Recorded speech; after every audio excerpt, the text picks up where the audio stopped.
Medak church సాక్షిగా ఏడుపాయల దుర్గమ్మ సాక్షిగా నేను మాట ఇస్తున్నా 15 ఆగస్టు లోపల ప్రతి రైతుకు 2 లక్షల రూపాయల లోపల రుణమాఫీ చేసే బాధ్యత మాది, మా ప్రభుత్వాన్ని.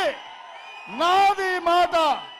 నేను మాట ఇస్తున్న మిత్రులారా, తెలంగాణ రైతాంగానికి ఏడుపాయల దుర్గమ్మ సాక్షిగా నేను మాట ఇస్తున్నా 15 ఆగస్టు లోపల మీ 2 లక్షల రుణమాఫీ చేసే బాధ్యత నాది. ఇదే కాదు, వచ్చేసారి పండించే వడ్లకు 500 రూపాయల బోనస్ ఇచ్చి కొనుగోలు చేసే బాధ్యత నాది. 100 రోజుల్లో ఇచ్చిన 6 పథకాలలో 5 పథకాలు అమలు చేసి 100వ రోజు ఎన్నికల కోడ్ వచ్చి ఎన్నికల క్షేత్రంలో మేముంటే వెనుకంగా కాళ్ళ కట్టబెట్టాలని కేసీఆర్ ఆయన అల్లుడు బయలుదేరి.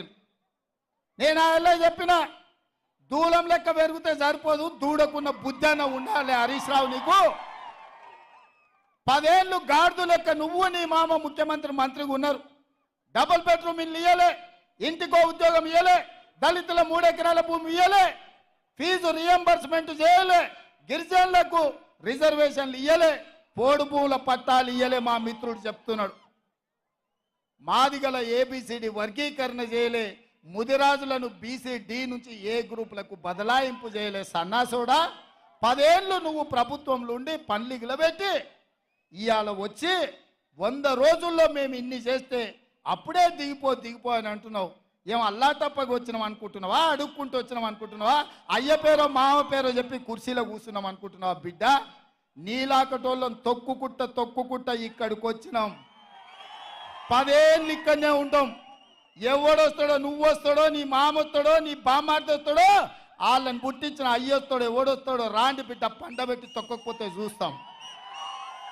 10 ఏళ్ళు ఇందిరమ్మ రాజ్యం ఉంటుంది, ప్రజాపాలన జరుగుద్ది, ప్రజల కష్టాలన్నీ తీర్చే బాధ్యత కాంగ్రెస్ పార్టీ తీసుకుంటుందని చెప్పి నేను ఈ సందర్భంగా తెలియజేస్తున్నా.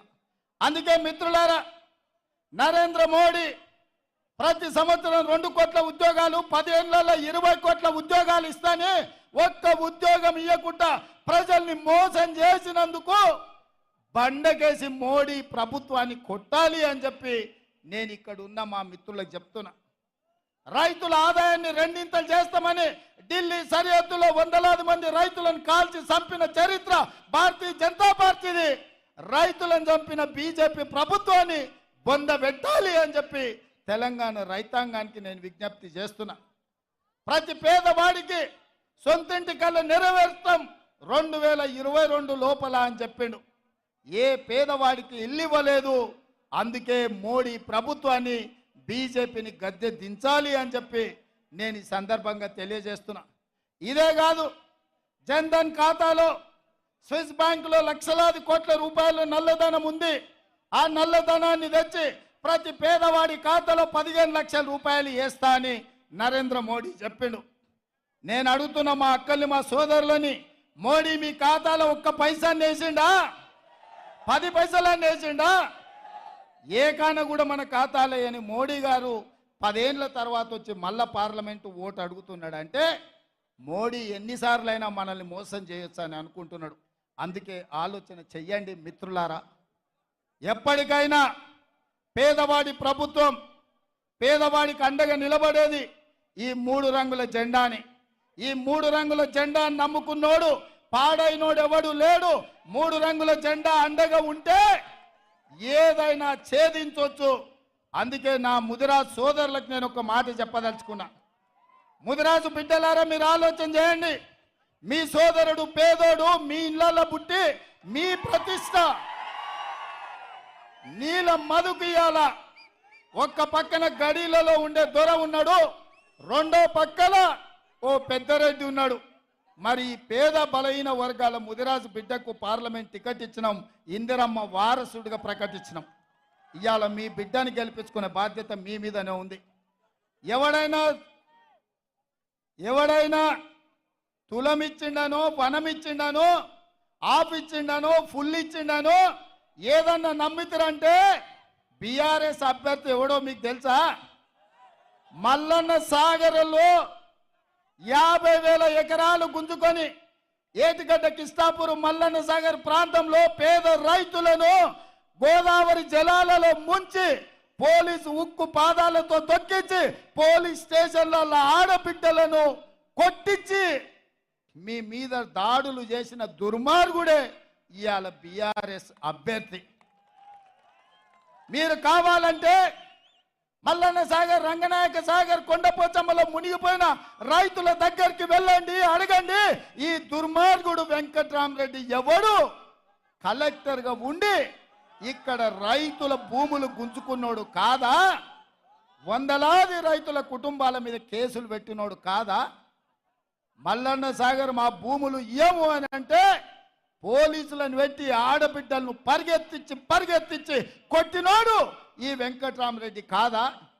ఏ ఊరోడు, ఎక్కడోడు, ఎక్కడికి వచ్చిండు, ఇక్కడ ఎంపీ కావాలనుకుంటుండో ఆలోచన చేయండి. ఎందుకు ఇచ్చిండు కేసీఆర్? నమ్మిన బంటు కాసిం రిజ్వీ నిజాంకి ఎట్లయితే గులాంగిరి చేసిండో ఫామ్ హౌస్లో గులాంగిరి చేస్తాడు. కాసిం రిజ్వీ వల్ల తెలంగాణ ప్రజల మీద ఎట్లా దాడులు చేపించిండో మల్లన్న సాగర్లో 14 గ్రామాలను పొట్టన పెట్టుకున్న వెంకట్రామరెడ్డిని ఇవాళ బీఆర్ఎస్ వాడు అభ్యర్థిగా పెట్టిండు. నేను అడుగుతున్నా, పెద్దలు మదన్ రెడ్డి లాంటి వాళ్ళు కేసీఆర్కు పువ్వ లేనప్పుడు బుక్కెడు పువ్వ పెట్టినోడు మదన్ రెడ్డి లాంటి వాళ్ళకి టికెట్ ఇవ్వకుండా వేల కోట్ల రూపాయలు కొల్లగొట్టిన వెంకట్రామరెడ్డికి టికెట్ ఇచ్చిండంటే కేసీఆర్ నీతి ఏందో జాతి ఏందో మీరు ఒక్కసారి ఆలోచన చెయ్యండి మిత్రులారా. అందుకే మిత్రులారా, మోడీని చూసినాం ఢిల్లీలో, గల్లీలో కేడీని చూసినాం.